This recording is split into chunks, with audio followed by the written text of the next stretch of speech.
Hello, everyone, and welcome to the last episode of the year for action items on Let's Talk Supply Chain, where we talk about everything related to digital supply chain. As always, this episode is brought to you by NewGen Architects, a digital transformation consulting agency helping businesses navigate the complex world of technology and supply chain management.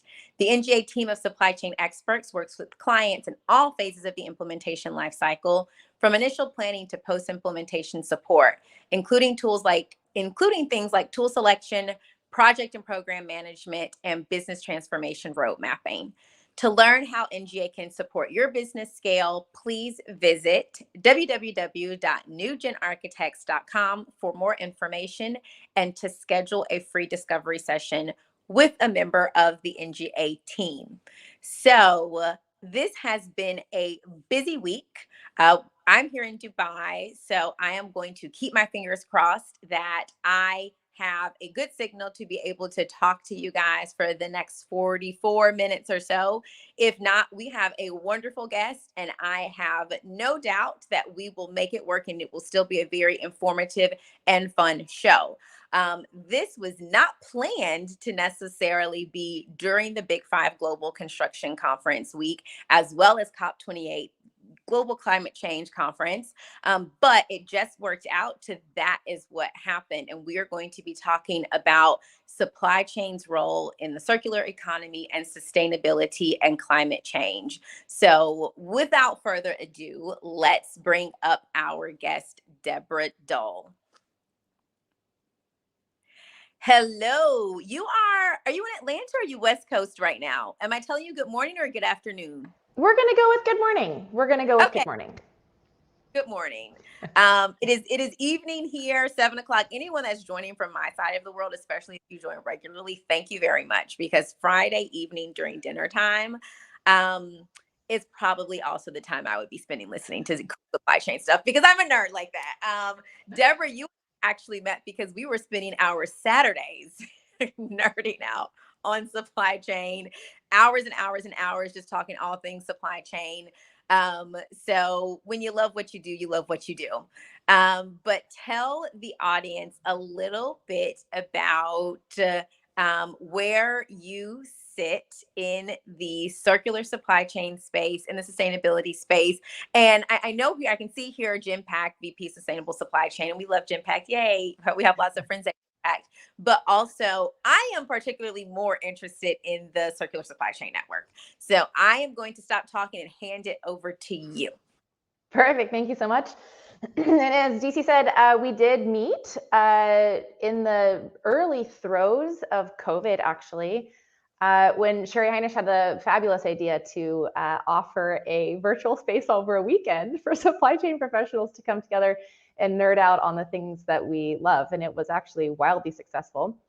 And it was a bright light in the week. So as much as this is a fun platform, and thank you for having me on, this is also a little bit of a DC Deborah catch up. So bear with us as we compare notes, because I also want to hear a lot about construction, and circularity in that space is so massive. If we think about who uses the most material and produces the most waste in the world, it's almost always the construction industry. So we can talk a little bit about that.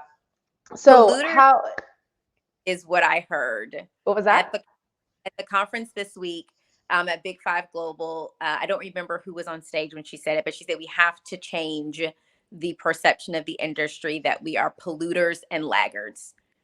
Pollution, waste, the emissions from the built environment, but also that we are slow to adopt technologies, improvements, etc. So yes, we can have a whole other show about just that. Totally. But I think it's really interesting because I am an eternal optimist. And so I would consider you, instead of maybe a polluter, you're a fabulous source of materials for some other supply chain to use, and you haven't found that customer yet. So trying to figure out how to create these pockets, ecosystems of value that can be inspired by something called industrial symbiosis, which is where factories co-locate and actually share water and energy and heat and resources. I think that we can use that more broadly, and that's one of the concepts inside the circular economy. But you asked me who I am. So stage at COP right now doing something. Why are you on the other side of the world? I love that. And I completely forgot that because I attended the webinar yesterday that you guys did. And I completely forgot that you mentioned exactly that from the inventory perspective, that everybody's waste almost is somebody else's inventory. They can do something else with it. And it really got me also to think about some of the different products that I've seen, even from the manufacturing space, where the raw material is the waste from another industry that's never going to go out. Like, we're never going to stop making potatoes, and they use the water left over from like making potato chips. So there's no lack of raw material, and you don't also have to think about, if you have, of course, your non-renewable materials from the earth, you're not taking those, so we're 100% off topic. And and you It did took not us answer 2 minutes. our All right, so circular supply chain network. Look, a couple of years ago, I actually, as part of a job interview process for a job I did not get, I was asked to explore the relationship between the circular economy and supply chain. And at the time, I had never heard of the circular economy, and neither really had the internet. So trying to look around and Google the two terms together, 3 total search results came up. And so while I didn't get the job, which is probably Deborah, worked out okay for all sides. Yes? how long ago was this? 6-ish years. 2018. Yeah, so 6, 7, almost 7 years. So that sparked an interest in me, and I started thinking about, what does this really mean for supply chains as a tool, as a strategy, as a different way of looking at our operations. For example, something that I go back to a lot, because early in my career I got Lean Six Sigma trained, and so I just see the world that way still.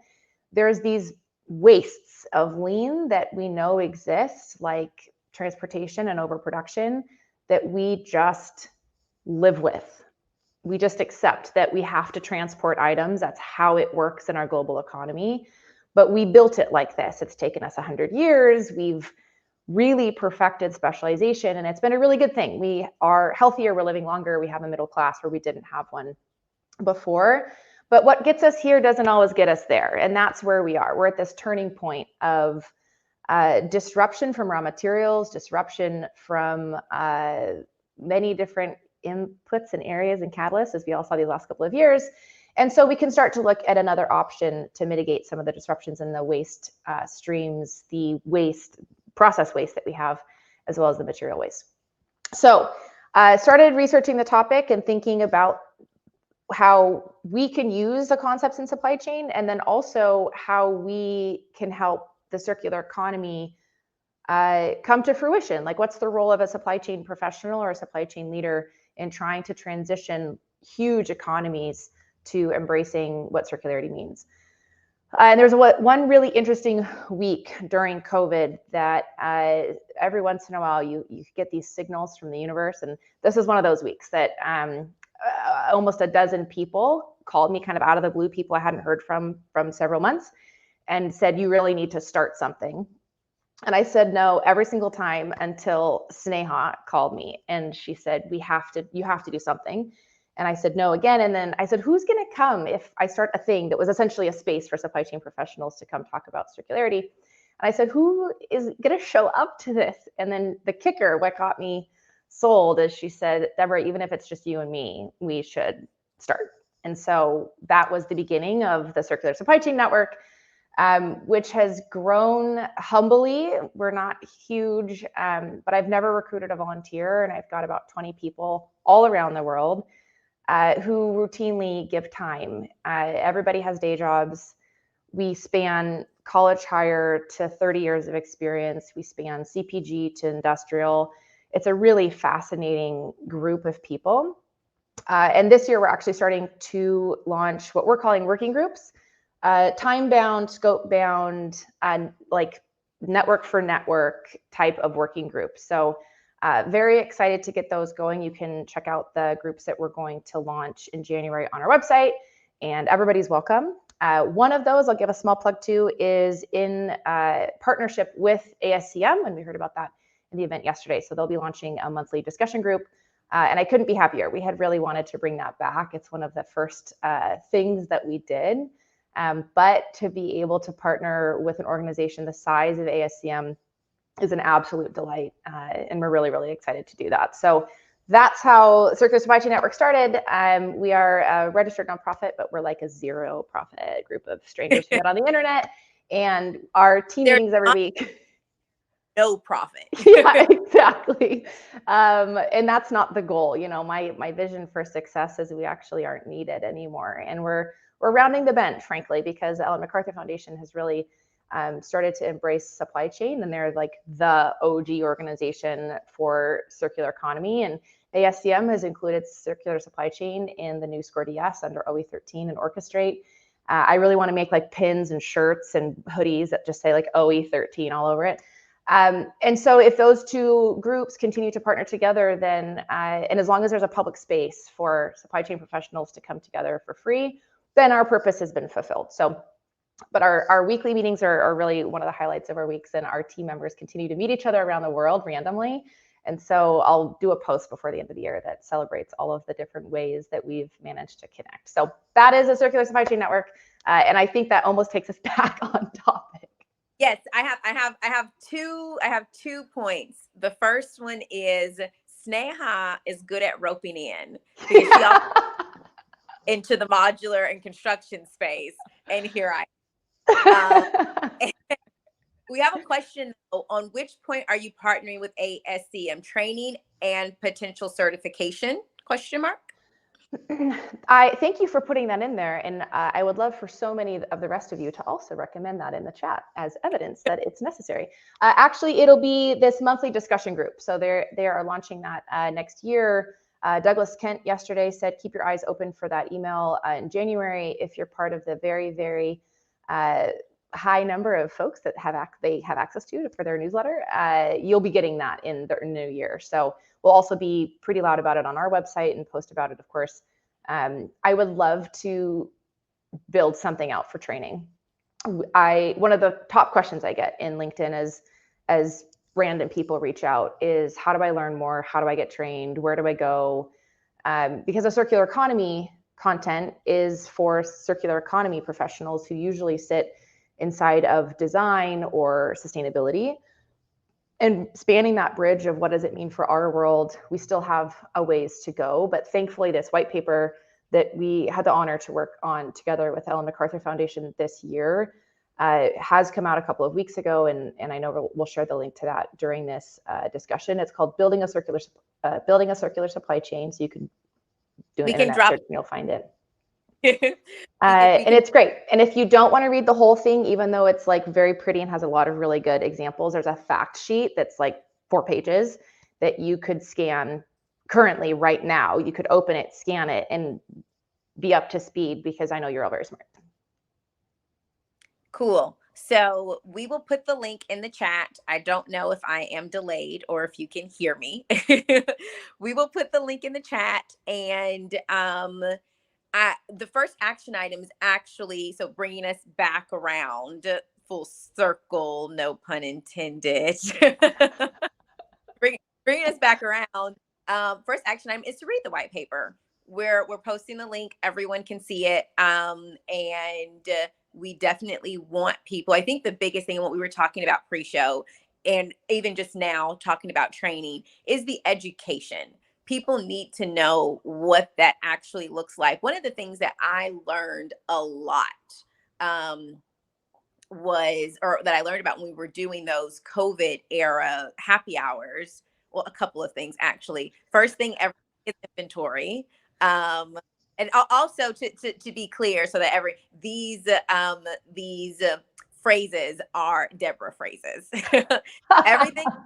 The cloud is a real place, or the cloud is a physical place. It doesn't just like go into the air. Our places, and they consume energy, and it looks like it is unlimited, but it's not. It is a physical space. And then we don't care, or we care very, very, very little about recycling in the concept of, in the framework of circularity. There are so many better ways to make sure that things are being used. So can you talk a little bit more about that? I know, like, reusing, repairing, building for circularity to begin with so that it's not recycled. Can you talk a little bit more about that? Absolutely, and thanks, because I think this is a really important concept to cover. A lot of people hear circular economy and go straight to a recycling economy. The recycling economy has had 50 years to prove that that's a viable option, and it's not, for a lot of reasons. Mostly infrastructure isn't there to support it. It's also a challenge because when we actually recycle a material, depending on the material, the quality of it goes down. It takes a ton of energy and time and processes to take that material and put it back into a value chain. The entire economic underpinning, the theory of a circular economy, and we don't talk about the economy side enough, I think, is that an item at rest is not adding value to the economy. So instead of turns and throughput, which is how we measure success today, the idea is utilization. So to the extent that an item can be reused, we want to shorten the cycle time between users. So how do we reclaim it and get it back into a user's hand? Ideally, immediately would be a perfect state. So we have what I call the reuniverse. We have reuse, we have refurb, we have repair, we have reman. And often I just want to delete the recycle off of the what's called the butterfly diagram. You could go and do a search for that. But it does play an important role for some of the reasons that we talked about. How can we take a waste stream coming out of one factory and make it an input for another factory, for example? So that's a type of recycling, but you could also argue that it's a lower energy recycling if we don't need to melt glass down, for example, to make it into a new item. So if we start to shift our thinking, where today returns, repair might be like a tiny team at the end of a hallway in your supply chain right now, imagine a world where that's actually the default. We're going to repair more than we build new. So what does that mean for our planning, for our order management, for our networks of repair vendors? What does it mean for the way that we think about control towers? How does it impact our master data? What does it mean? We're going to need to know how many times it's gone through a cycle. So having something I call a digital thread. So it's almost like a live and dynamic bill of materials, or a product passport, some people call these, as the first item. And then the other one is this idea that I like to reference out of a group called the Excess Materials Network or Excess Materials Exchange, out of Amsterdam. And they take this concept to say, look, let's look at the periodic table of uses. So recast what we need in a product that we're building by the characteristic or the use that we need that material to serve, out of how conductive is it, how hard is it, what's the chemical properties.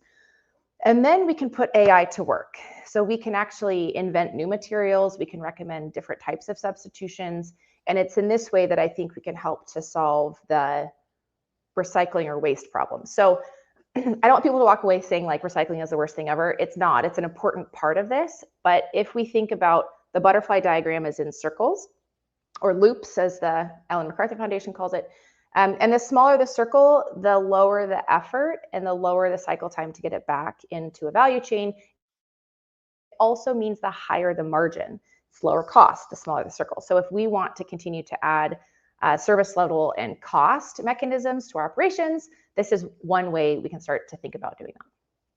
I have a couple of comments that I'm reading here, which are actually really good comments. One of them I'm going to highlight more selfishly because it takes us into action item 2. That is used more and more as an excuse these days to brush off the day-to-day waste question. Glass recycling is a great example. It rarely happens, and if it does happen, it essentially produces more carbon emissions. Adding and we're not fact checking this, but circa 50% carbon on top of what's needed to make the bottle. And our second action item is about carbon emissions. Exactly. And Yep. 100. So take us into that. Amazing. So I did not plant that question, but I could have. So glass bottles are one of my most favorite examples to use in this space because, of course, we go to recycling first. But small tangent, I swear this is on topic. When I was in high school, I studied German and I did an exchange in which drinking age for beer in Germany is 16 years old. So this is an absolutely legal activity. Go to the store, you buy a beer in a glass bottle, and you pay a deposit. And it's not like for many of our states, the deposit's like, you get 10 cents back if you bring this back. It's like more than the value of the beer is the deposit you pay on the bottle. So you're very motivated to bring it back. And so one day I had asked somebody, why does this bottle have this white ring around it and this bottle doesn't have? It's like a worn ring.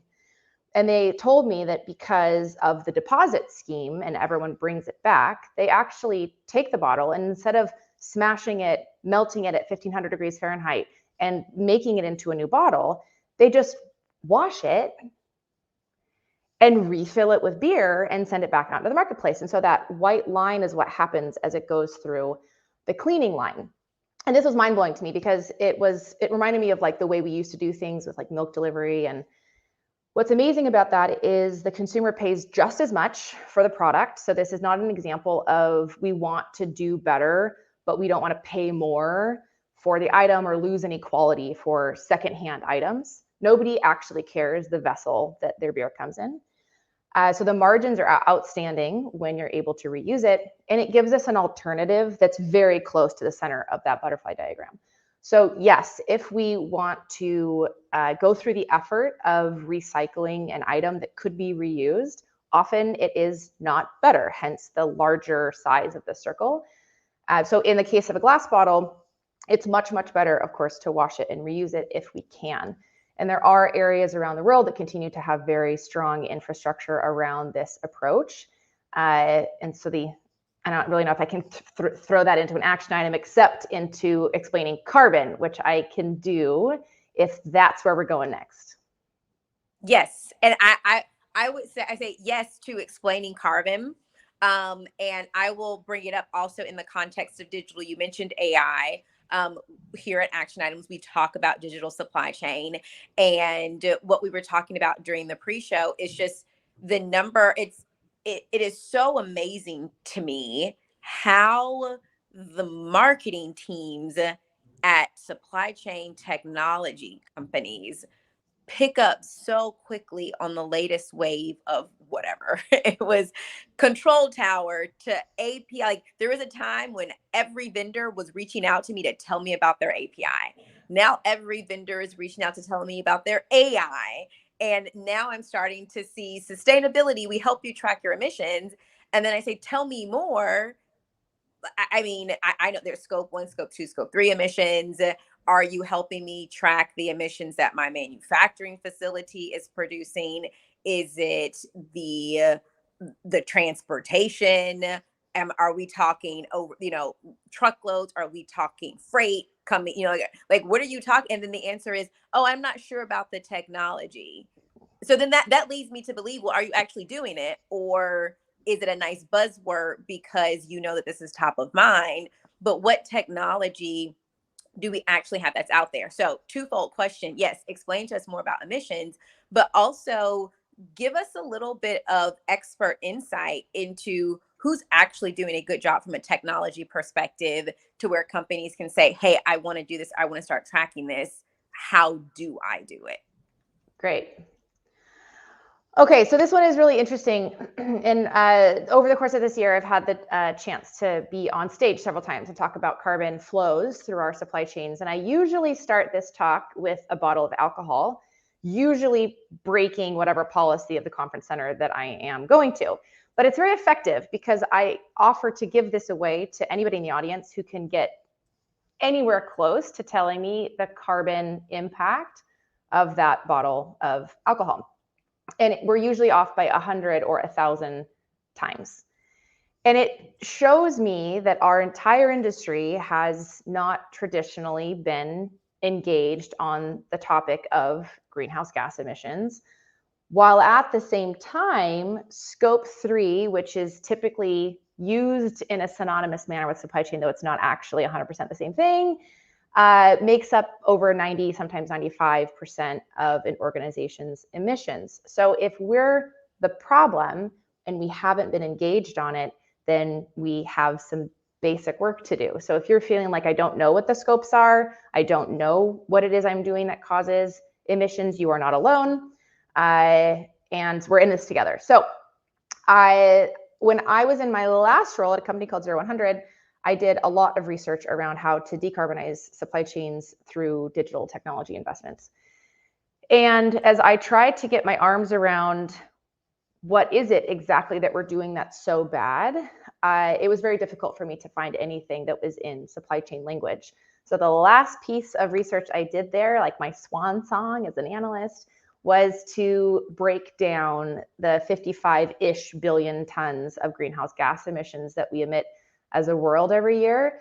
And instead of how we often see it expressed today in terms of societal needs of like mobility and housing, which are all very important, I broke it down in functions of supply chains. How do we source and make and move? And then if we think about the use half of the supply chain, how do we sell it? How do we use it? And so that exists, that is still public, I think. And the rule of thumb for the world is it's about a third into materials. So the materials that we bring into our supply chain, more or less a third of the problem. That might be metals, that might be something made from animals, that might be something grown in a field. We have some influence over this. We have more influence than we've ever had before. So if you are in that part of your supply chain, working together with your R&D teams, this could be a great place for you to focus.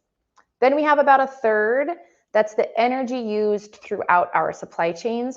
Almost all of that, 80-ish%, is factory floor energy sources.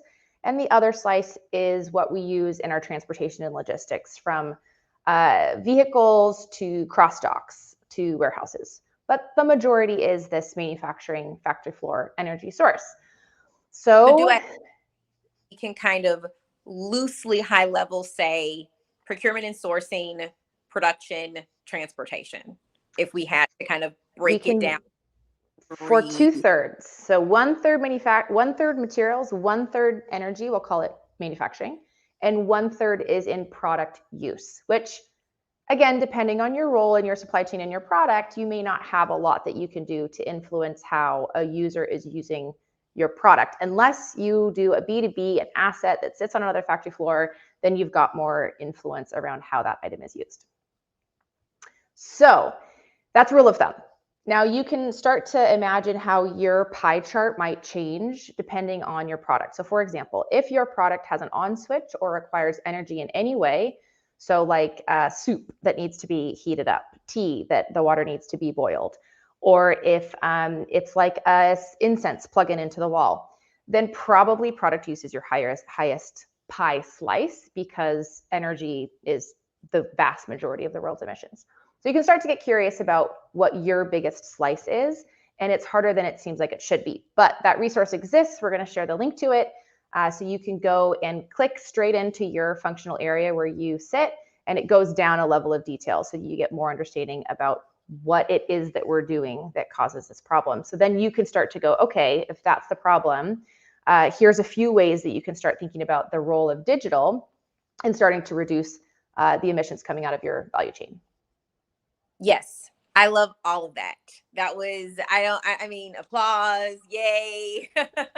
I love it specific, and you know what is really interesting. I feel like everything that we're talking about, we've only been talking not even 30 minutes because I did an intro. I'm watching, the time. But isn't there a saying that you don't truly understand something until you can explain it easily?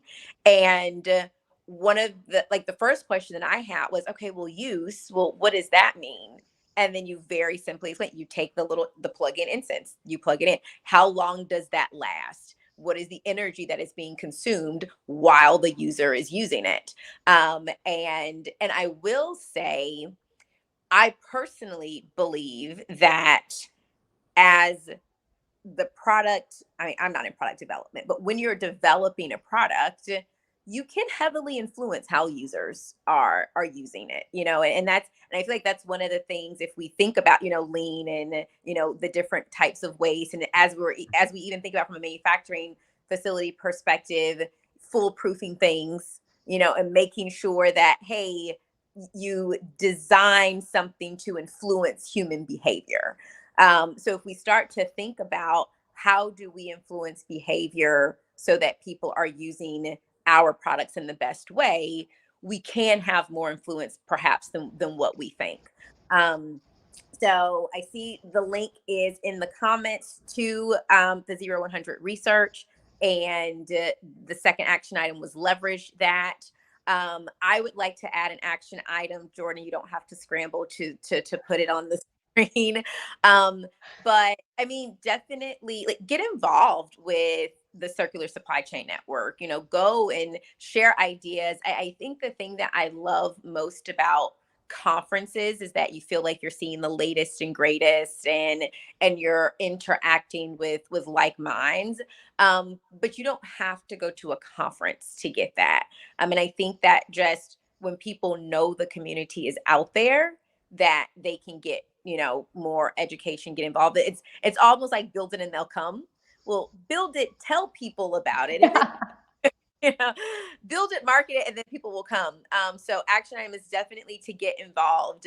There's a wealth of knowledge and information. I mean, just I cannot imagine the lift it was for you to analyze all of the data and try to find reliable sources of data. Like that was a lot. Do I want to know how much work it?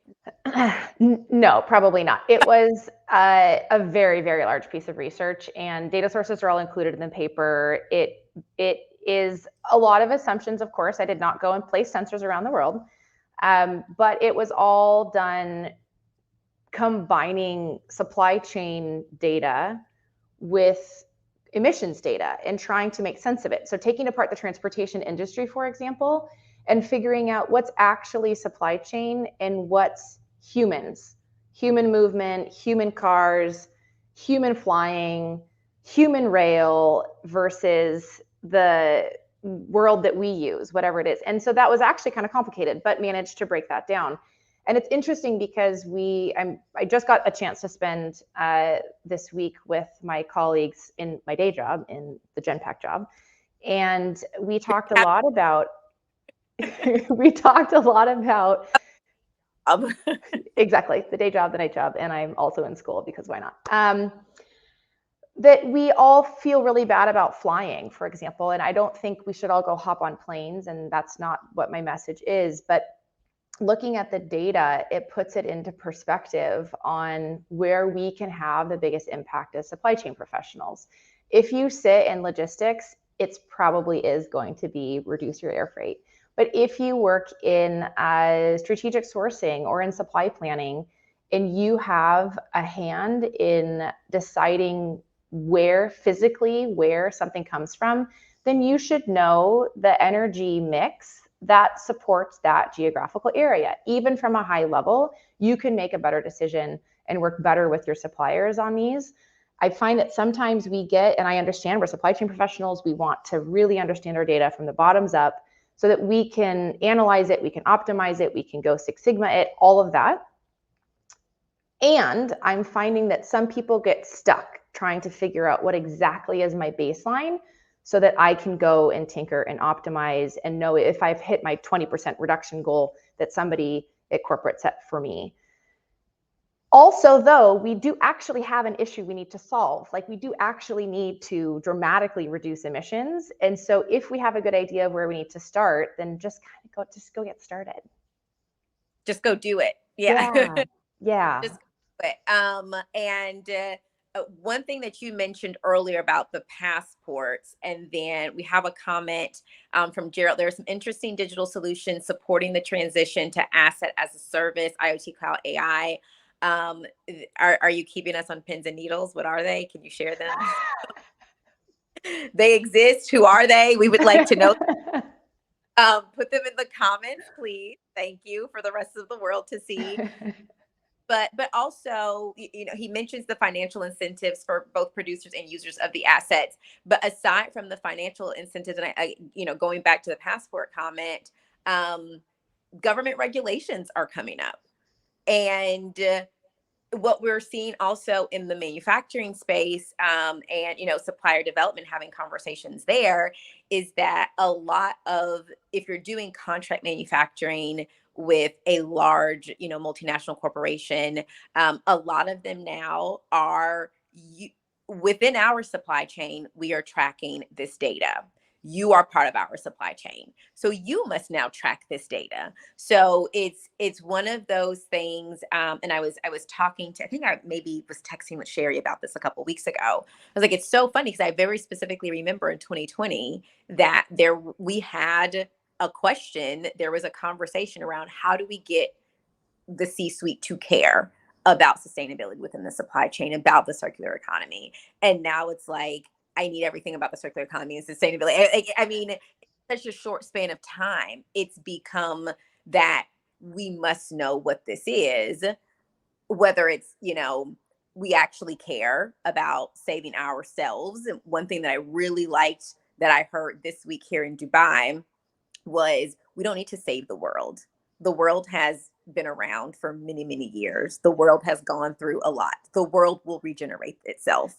We have to ourselves.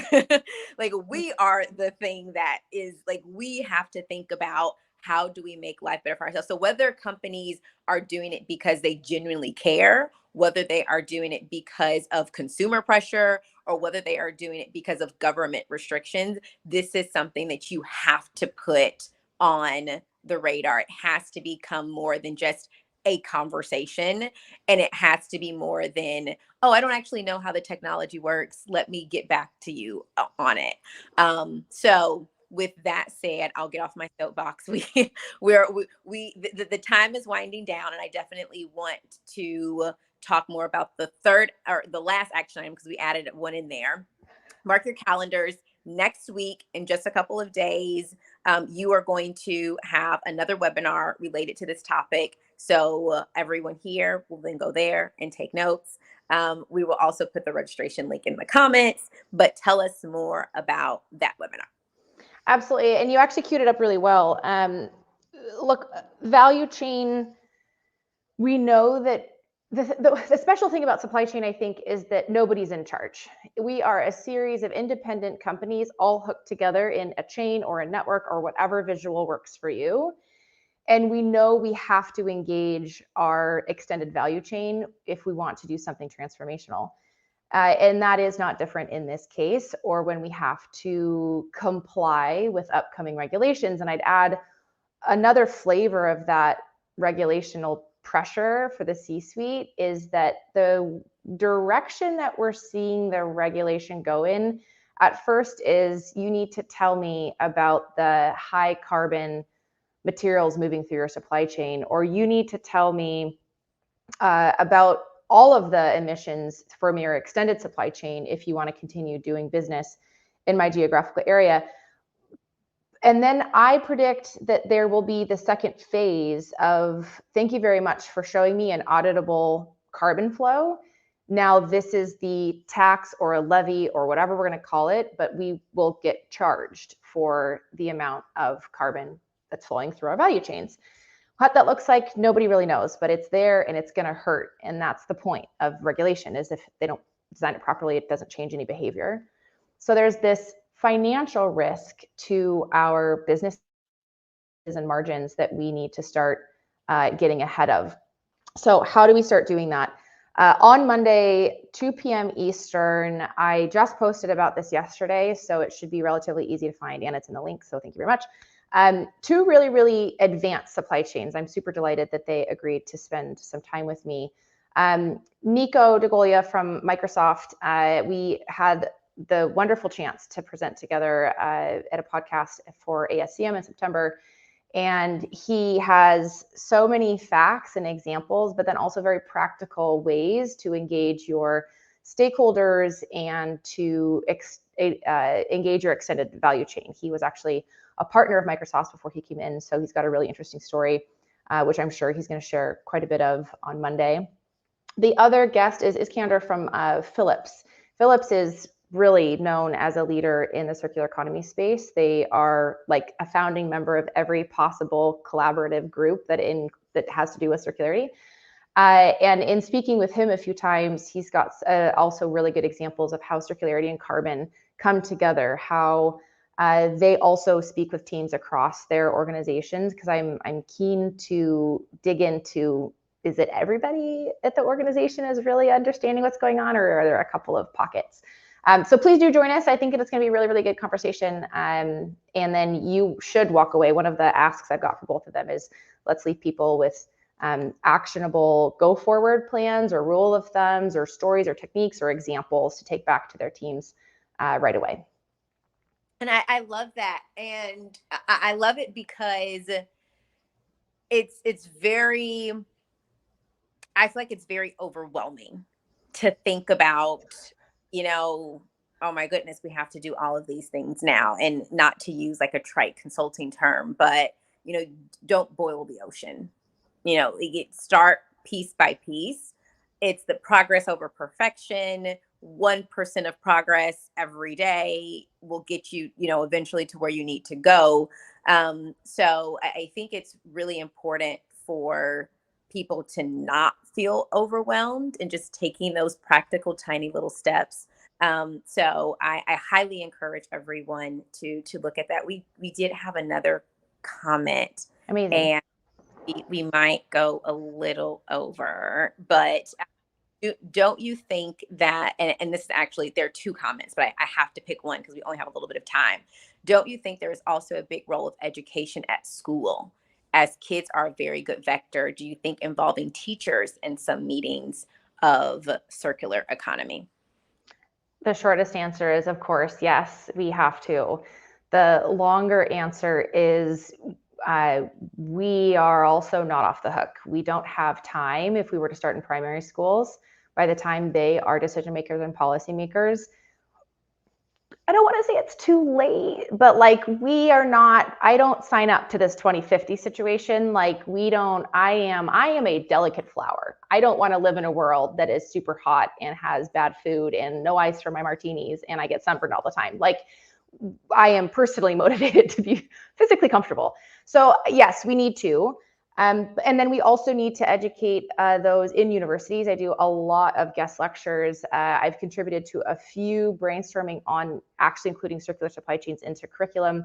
Changing curriculum in universities takes a few years often. And then there's, of course, the professional side, which takes us back to the comment about ASCM certification.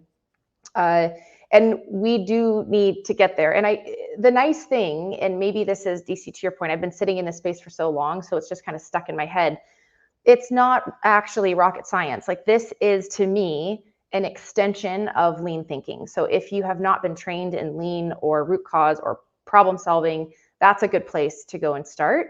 And then we are going to look at our supply chains in a slightly different way to look for a different type of flow. We already know how to find physical flow. Sometimes visibility is a challenge, but let's go with it here. So we can see physical flows. We can see information flows, because the thing doesn't move unless the thing tells it to move. So your world on digital, and how do we create these ecosystems to be a catalyst for action? And of course, there's the financial flows, because otherwise none of it actually works. And we need to add a fourth flow, this carbon flow. And you could think about material flow. So in material, I break that. Today we have value streams and waste streams. Tomorrow we'll just have value streams. The waste streams are either going to be eliminated or sold on to a new type of customer. And so we can start thinking about the flows that go through our networks, which we should already be pretty comfortable imagining. So yes, we need education. There are a number of conversations happening in this space today. And this is an and scenario where we all need to get a little bit smarter. Absolutely. And we are like right on schedule. We've got seconds left. Thank you so much for all of the comments, honestly, and also keeping the conversation going and the engagement. Thank you for the work that you do, Deborah. Thank you for joining me on this Friday. And that concludes today's show, everyone. Thank you for listening and supporting the show these last few years. This is our last episode. But if today's content resonated with you and you are seeking hands-on support for your business to talk about how to leverage digital technologies to figure out your circular supply chain framework for your company, visit nugentarchitects.com and schedule a free discovery session with a member of the team. And you can always catch the recordings as well on YouTube. And be sure to sign up for the newsletter. Thank you, everyone. Have a great weekend.